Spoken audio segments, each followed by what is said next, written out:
تو مطلب ہے we should have a heart and Rao kindly صاحب، بندہ یہ جو جو دونوں یہ طرف بات سے کرے ہم سنتے ہیں، پی ٹی آئی سے بھی، ہم پیپلز پارٹی سے بھی سنے، ہم نون لیگ سے بھی سنے، ایتھکس اور مورلز کا ایک دوسرے کو سبق تو بہت دیا جاتا ہے، لیکن جب آن گراؤنڈز ہم دیکھتے ہیں تو ہمیں کہیں بھی وہ چیز دکھائی نہیں دیتی۔ خورشید شاہ صاحب جہاں کہتے ہیں کہ ہم پارلیمنٹ کو چلنے ہی نہیں دیں گے، یہ ساؤنڈ ہی بڑا عجیب کرتا ہے، یعنی کہ آپ اس طرح کر کے نقصان کس کو پہنچا رہے ہیں؟ آپ پہلے تو یہ دیکھیے، دوسری بات یہ کہ آپ خود سندھ میں کیا کر رہے ہیں؟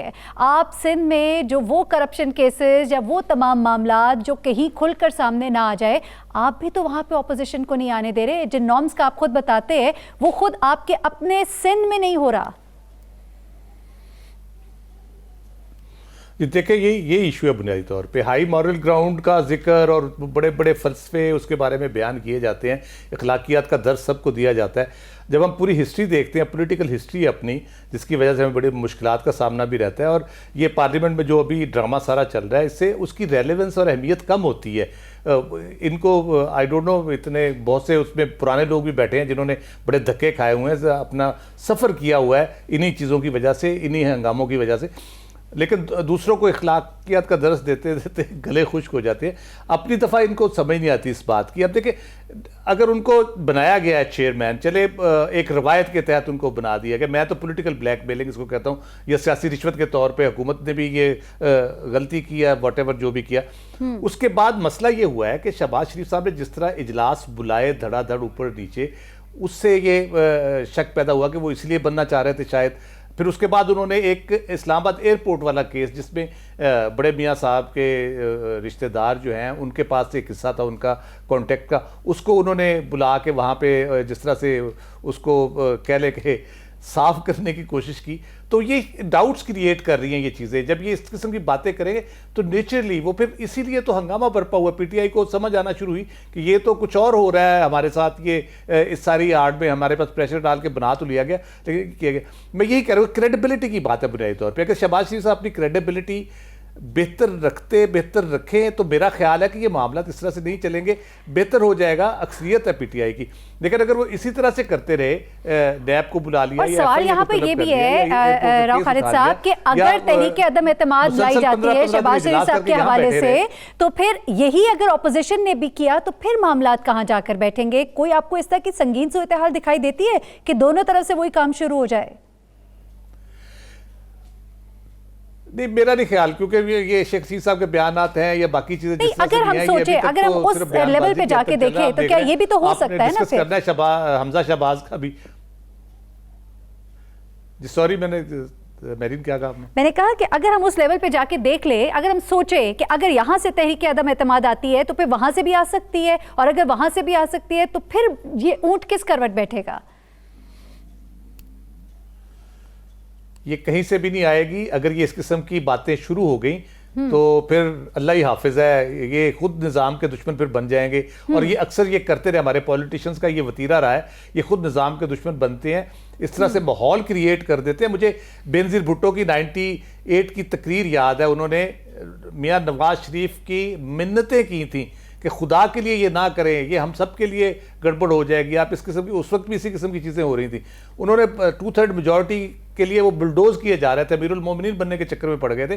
بینظیر بھٹو نے کوئی 1 گھنٹے کی تقریر کی تھی، ریکارڈ پہ موجود ہے، انہوں نے منتیں کی، لیکن at the end of the day کیا ہوا؟ بینظیر بھٹو کو فورس کیا گیا، انہیں مجبوراً جلا وطن ہونا پڑا۔ پولیٹیکل گورنمنٹ کے دور میں جلا وطنی میں جانا پڑا۔ عامروں کے دور میں تو لوگ جاتے ہیں، لیکن ایک سیاسی حکومت کے دور میں ان کو جانا پڑا۔ تو یہ نہیں سیکھتے، یہی مسئلہ ہے ہمارا، ہم ایز اے قوم بھی ہمارا مسئلہ ہے، ہم اپنی غلطیوں سے نہیں سیکھتے، اس لیے بار بار غلطیاں دہراتے ہیں اور پھر کولو کے بیل کی طرح اسی جگہ پہ گھومتے رہ جاتے ہیں، پھر کہتے ہیں ملک برباد ہو گیا، ترقی نہیں کر رہا۔ چلے ٹھیک، ریاض فتیانہ صاحب، یہ جو ایک بحث چھڑی ہوئی ہے نا مرکز میں یہ جو بحث چھڑی ہوئی ہے، اب آپ دیکھ رہے ہیں کہ اس وقت ہر ٹیلی ویژن پر، ہر چینل پر یہی بحث ہو رہی ہے، پی اے سی کی چیئرمین شپ کیا ہوگا، کیسے ہوگا، عددی اکثریت، یہ سب کچھ۔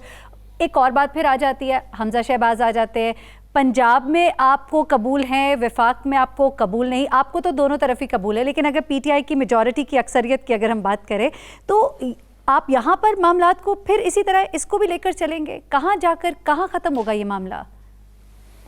اصل میں صورت یہ ہے کہ مسلم لیگ نون کا جو پاس ریکارڈ ہے وہ جمہوری نہیں رہا۔ بدقسمتی یہ ہے کہ جب ان کی حکومت تھی پچھلے 5 سال تو انہوں نے اپوزیشن کے ارکان کو ڈیولپمنٹ فنڈز نہیں دیے، ان کے کام روکے گئے اور ان کے ساتھ بہت ناروا سلوک رکھا گیا۔ دوسرا یہ کہ جیسے ابھی بتایا کہ محترمہ بینظیر بھٹو صاحبہ کو ملک چھوڑ کر باہر جانا پڑا، تو یہ حالات ایسے ہیں۔ پھر انہوں نے خود بن گئے مرکز میں اپوزیشن لیڈر، اپنے حمزہ شہباز اپنے صاحبزادے کو بنا دیا ہے پنجاب میں اپوزیشن لیڈر، تو یہ بھی وہ اچھی والد رواج کے ہے، لیے اچھا کریں رواج گے، یہاں پر وہ بھائی کے لیے کریں انہوں نے۔ گے، معاملات تو وہی ہیں نا، وہ جو شیخ رشید نے فرمایا کہ بلے کو دودھ کی رکھوالی پہ، تو دونوں طرف ہی وہی کام ہو رہا ہے۔ اب دوبارہ تو نہ کریں، یہ غلطی ہے، کرنی ہے یہ غلطی پکا ہے۔ تیسرا یہ کہ میں سمجھتا ہوں اگر شہباز شریف صاحب اپنا نام بنانا چاہتے ہیں یا تو ان کو خود ہی استعفیٰ دے دینا چاہیے۔ میرا خیال بہت اچھی رواج اور روایت ہوگی، جیسے کہ دوسرے ملکوں میں ہوتا ہے، وہاں تو الزام لگ جائے تو مستعفی ہو جاتے ہیں۔ برطانیہ کے وزیر اعظم براؤن کی مثال ہے، آئس لینڈ کے وزیر اعظم کی مثال ہے، اور وزراء کی پی ٹی آئی کہتی ہے کہ خود ہی استعفیٰ دے دے، ہمارے لیے کوئی مشکل نہ کھڑی کرے، ہم تو حمزہ شہباز کو بھی دینے لگے ہیں پی اے سی کی چیئرمین شپ، تو خود ہی کر لیں تو بہتر ہوگا، ہمارے لیے اتنا مشکل امتحان جو ہے نا یہ نہیں ہونا چاہیے۔ بریک لیتے ہیں، بریک سے جب ہم واپس تو کچھ بات کریں گے انصاف میں تاخیر کی، اور یہ جو انصاف میں تاخیر ہوتی ہے تو جس پر گزرتی ہے اس سے پوچھیے کہ کیا گزرتی ہے۔ انسان مر جاتا ہے اور پھر انصاف ملتا ہے، تو اس انصاف کا کیا فائدہ؟ ایک انصاف تو وہاں بھی منتظر ہے آگے، لیکن جو انصاف زمین پہ ملنا چاہیے کس کی ذمہ داری ہے، کیوں کوتاہی ہے، اس پہ بات کرتے ہیں۔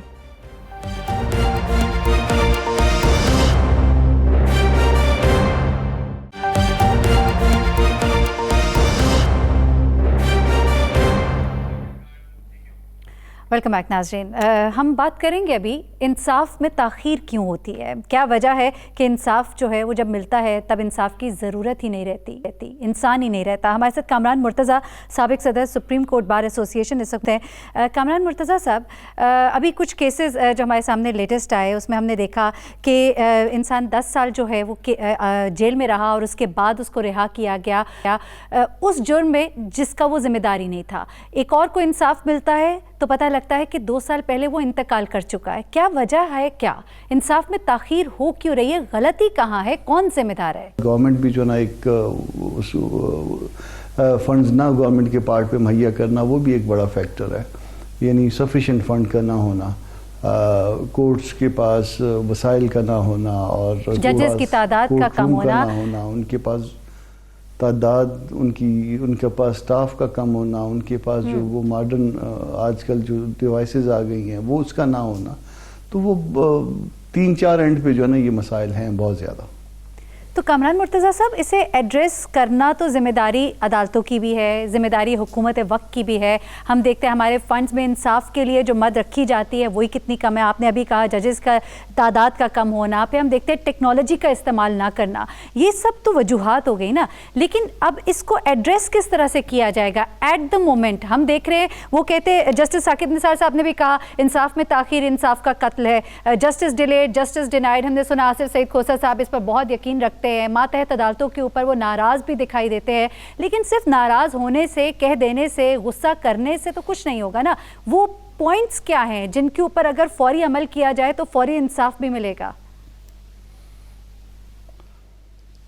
دیکھیے، اس میں اس وقت فنڈز ظاہر ہے کہ ایک ہم ترقی پذیر ملک ہیں، اگر بہت زیادہ فنڈز کی فراہمی ممکن نہیں ہوگی تو اس وقت جو ہے نا وہ جو صرف ججز جو ہے نا ان کی کمٹمنٹ ہو، اگر تو وکیل کو بھی کنٹرول کرنا، لٹیگنٹ کو بھی کنٹرول کرنا ججز کا کام ہوتا ہے، اور اگر ان کے پارٹ پہ کمٹمنٹ، پراپر کمٹمنٹ ہو، اور کچھ ہم بھی اپنے آپ کو درست کریں، جو کچھ ہم کرتے ہیں اسٹرائکس اور کیس کو نہ چلنے دینا، جہاں پہ دیکھ لیا کیس کمزور ہے اس میں ڈیلے پہ ڈیلے کرنا، تو کچھ ہم جو ہے نا وہ کوئی ہمت کریں اور کچھ ججز ہمت کریں مل کے، تو میرا خیال ہے کہ 25-30%، 40% تک شاید ہم اس ڈیلے کو جو بار اور بینچ کا مسئلہ ہی نہیں حل ہو سکا، یہ اندر کے معاملات ہی نہیں حل ہوں گے تو پھر آگے معاملات چلیں گے کیسے؟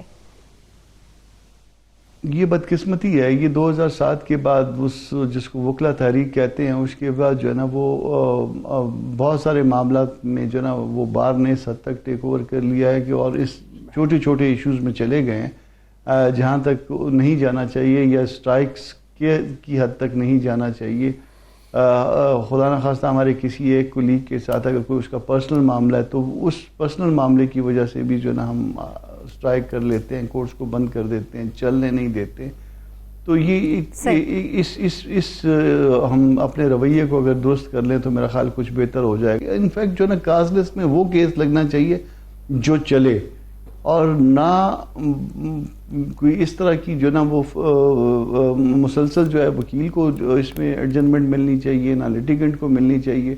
اور پھر ایک چیف سب سے بڑی بات جو آپ نے کی نا, یہ ایڈجرنمنٹ والا جو معاملہ ہے نا, یہی سب سے بڑی خرابی کی وجہ ہے. یہ جو التوا اور ملتوی کر دینے کا جو پروسیس ہے, اور ڈیٹ پہ ڈیٹ, تاریخ پہ تاریخ. سینیٹر عبدالقیوم صاحب, آپ کی تو حکومت رہی ہے, ابھی جو حکومت وقت ہے ان کی طرف تو ہم آئیں گے, اور بہت ہی پریویلیجڈ ہے آپ کے جو رہنما ہیں, ظاہر سی بات ہے ان کے کیس بھی سب سے پہلے لگتے ہیں, بڑی بڑی بینچز بھی ان کے لیے بیٹھتی ہیں, ان کے صحت کے معاملے کے اوپر ان کو ضمانت بھی مل جاتی ہے, بہترین سے بہترین ڈاکٹرز بھی ان کو مل جاتے ہیں. انصاف کی تاخیر تو ہم یہاں پر تو شاید نہیں دیکھتے, ہم انصاف کی تاخیر تو وہاں دیکھتے ہیں جہاں ہم دیکھتے ہیں کہ انسان مر جاتا ہے, اسے انصاف ملتا ہے. تو کیا کر کیا رہے ہیں؟ اور پھر جب آپ لوگ خود اس سچویشن میں ہیں, تو اگر خود کو اس سچویشن سے گزرنا پڑے تو پھر کیسا لگتا ہے؟ میاں نواز شریف صاحب کا کیس دیکھ لیجئے, شہباز شریف صاحب کا دیکھ لیجئے, جتنی تاخیر ہوگی کتنا ایک مشکل ہوگا آپ لوگوں کے لیے بھی. آپ کے رہنما ہے نا. دیکھیں میرین, یہ آپ کا یہ جو سیگمنٹ ہے یہ بڑی امپارٹنٹ ہے, اور آئی تھنک اس کے اوپر میں اپنا ایک کینڈیڈ ویو یہ دینا چاہتا ہوں. یہ آپ ٹھیک کہہ رہی ہیں, دیکھیں justice delayed is justice denied کہتے ہیں, لیکن at the same time justice hurried is justice buried. آپ نواز شریف کی ایگزامپل دے رہے ہیں تو وہ یہ بھی جسٹس کا نظام نہیں ہے, لیکن ان ٹوٹیلٹی میں جو اس کو اوپر دیکھیں, کسی بھی سوسائٹی کا ایک اعلیٰ جو نظام ہے انصاف کا, وہ اس کی روح ہوتی ہے.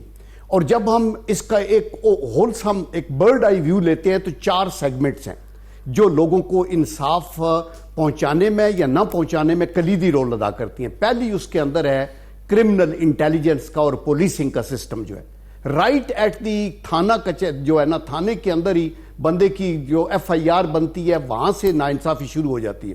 نمبر 2 از پروسیکیوشن, جو اس کو بھی آپ اگر نہیں ٹھیک پروسیکیوٹ کرتے تو وہ بندہ چھوٹ جائے گا.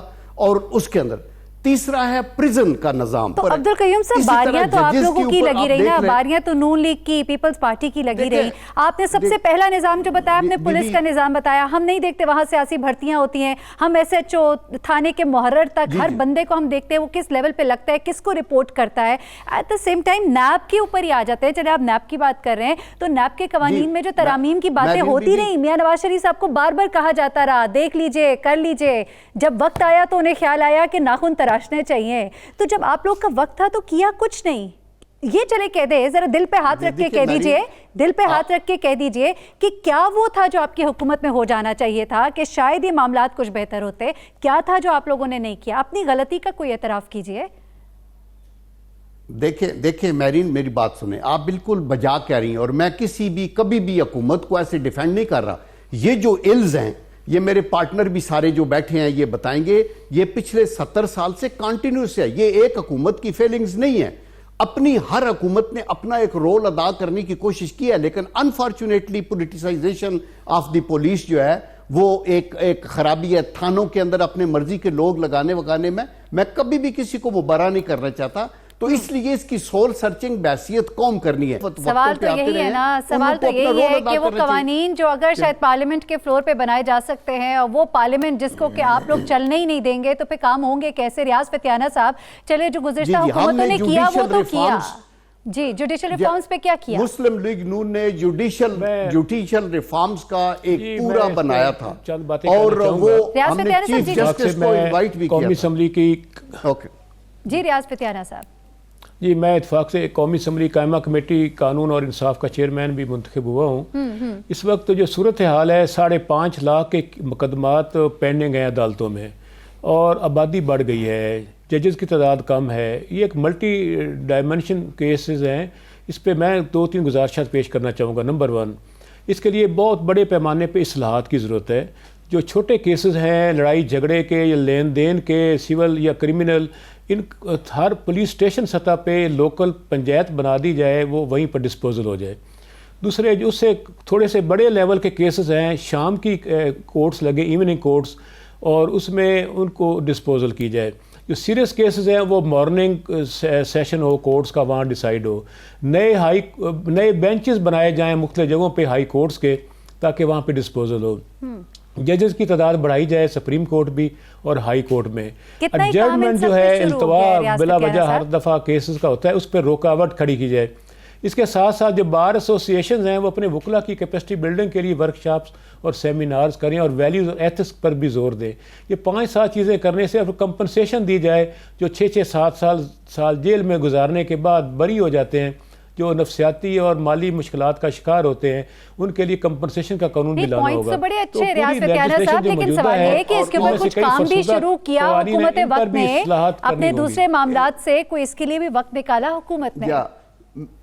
میرین، میں یہ کہوں گا کہ اس کے ساتھ اومبڈسمین کا بھی رول جو ہے، ابھی فتیانہ صاحب چونکہ انچارج ہیں اور مجھے خوشی ہے، اور یہ جو باتیں کہہ رہے ہیں یہ بالکل پارٹیوں نے اپنے مینیفیسٹو میں لکھا ہوتا ہے. پنچایت والی بات ٹھیک ہے، ڈسٹرکٹ لیول کے اوپر نہیں، لیکن ہو کیا رہا ہے آن گراؤنڈز؟ راؤ خالد صاحب، ہو کیا رہا ہے؟ کیا ان سب میں سے کسی بات پر عمل بھی ہو رہا ہے کہ نہیں؟ نہیں عمل ہو رہا ہے نا، ابھی تو کمیٹی نہیں بنی. ابھی تو ہمارا جو سارا ہے وہ پبلک اکاؤنٹ کمیٹی کی ہانڈی میں پھنسا. لیکن مسئلہ بنیادی طور پہ یہ ہے، ایک تو ٹھیک کرنے کی کوشش نہیں کی گئی، دوسرے کیپیسٹی کے بہت ایشوز ہیں. چاہے عدالت میں جج صاحب بیٹھے ہیں، چاہے پراسیکیوٹر سرکاری بیٹھے ہیں، وہی کہا تھا نا انہوں نے راؤ خالد صاحب، معذرت کے ساتھ کیپیسٹی بلڈنگ نہیں ہے تبھی فوجی عدالتوں کی طرف جانا پڑ رہا ہے. کیپیسٹی بلڈنگ ہی نہیں کی، کسی نے بھی نہیں کی، ابھی بھی نہیں ہو رہی. کیپیسٹی کے سیریس ایشوز ہیں. دوسرا ایشو اس میں ہے اکاؤنٹیبلٹی کا.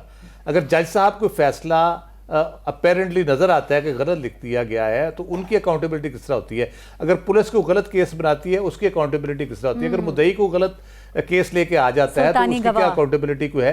تو یہ بہت سی علت ہے جس کو ایڈریس کرنے کی کبھی کوشش ہی نہیں کی گئی کہ اس کو ٹھیک کیا جائے. جسٹس کھوسا صاحب نے بڑا اچھا کہا تھا کہ جو ماڈرن ٹیکنیکس ہیں، جو انویسٹیگیشن ہے، جو کیس بنانا ہے، پولیس کو وہ کیس ہی نہیں بنانا آتا تو وہ کیا تحقیق تفتیش کر کے کس طرح سے اس کو ایگزیکیوٹ کرائیں گے کسی بھی کرائم کو؟ اور اس کا نتیجہ کیا نکلتا ہے کہ اگر کوئی بری ہو جاتا ہے یا کوئی بے گناہ سزا ہو جاتا ہے تو اس سے وہ جو ایک کہنے کے جو ایفیکٹ ہوتا ہے روکنے کا کہ لوگ ڈر جائیں، سہم جائیں کہ نہیں کرائم نہیں کرنا، وہ کوئی نہیں ہوتا. بلکہ لوگ انکریج ہوتے ہیں کہ ادھر پیسے دے کے چھوٹ جائیں گے، ادھر کیس خراب کرا کے چھوٹ جائیں گے، ادھر جھوٹی گواہی دلوا کے چھوٹ جائیں گے. تو یہ بنیادی طور پہ اس نے ملٹی پلائی کیا ہے معاشرے میں برائیوں کو. اور پولیس جو ہے بنیادی طور پہ اس کو جو عوام کے جان و مال کے تحفظ کی ذمہ دار ہے، وہ اتنا خوف زدہ رہتی ہے عوام اس سے. آپ ان کا رویہ دیکھ لیں، کہیں سڑک پہ روک لے، ویسے ہی بندہ میرے جیسے بندے کو روک لے تو ایک دفعہ ہوتا ہے کہ یار پتہ نہیں کیا کریں گے میرے ساتھ، کسائی والا سانیہ نہ ہو جائے. تو یہ بنیادی طور پہ بہت ساری چیزیں، ان کو ایڈریس کرنے کی کوشش کوئی سنجیدہ، بلکہ میں تو سرے سے کوشش ہی نہیں کی گئی. پولیس کا رویہ اتنے عرصے سے 30-40 سال سے جو چل رہا ہے کامران مرتضیٰ صاحب سے لاسٹ کامنٹ لے لیتے راؤ خالد صاحب. کامران مرتضیٰ صاحب ہوپ فل ہے کہ نہیں ہوپ فل؟ کچھ ہونے جا رہا ہے، کچھ دکھائی دیتا ہے؟ حکومت کچھ کر رہی ہے اس سلسلے میں؟ جسٹس کھوسا صاحب سے تو بڑی امید ہے ہمیں. نہ پچھلی حکومتوں نے کچھ کیا، نہ پچھلی حکومتوں نے کچھ کیا، نہ آپ کی حکومت ابھی تک کچھ کر پائی ہے. صحیح. اور کھوسا صاحب نے کچھ باتیں جو ہے نا وہ 3 ٹائرز کے حوالے سے کی ہے کہ 3 ہونی چاہیے عدالتیں، ایک اوریجنل ہونی چاہیے، ایک اپیل کی، اور دین سپریم کورٹ کی. چلیں اس میں کچھ لیٹیگیشن کم ہو جائے گی. مگر پچھلی حکومت میں بھی جو ہے نا وہ ایک کمیٹی انہوں نے بنائی تھی، وہ ہم نے بنا کے دیا، وہ ساری جو ہے نا کہ اس میں یہ ریفارمز کریے، وہ بھی انہوں نے اٹھا کے میرے خیال پھینک دی کدھری. تو ابھی اس حکومت کے پاس ابھی تک اس کے لیے ٹائم ہی نہیں ہے کہ وہ اس طرف آئے. کمیٹیوں پر کمیٹیاں، کاغذوں کی حد تک بات، لیکن اصل بات تو یہ ہے کہ جب کچھ ڈیلیور ہوگا، کچھ نظر آئے گا ہوتا ہوا، تو پھر وہی اصل کام ہوتا ہے. کمیٹیاں تو آپ بھی بنا رہے ہیں، کمیٹیاں تو وہ بھی بنا رہے تھے. ذمہ داری سب کی ہے، عدالت کی بھی ہے، ججز کی بھی ہے، وکیلوں کی بھی ہے، ہماری بھی ہے اور آپ کی بھی ہے. تمام مہمانوں کا میں شکریہ ادا کروں گی. انشاءاللہ آپ سے کل پہ ملاقات ہوگی. مجھے مہرین سبتین کو اجازت دیجیے گا. اپنی دعا میں ہمیں بھی یاد رکھیے گا. اللہ حافظ.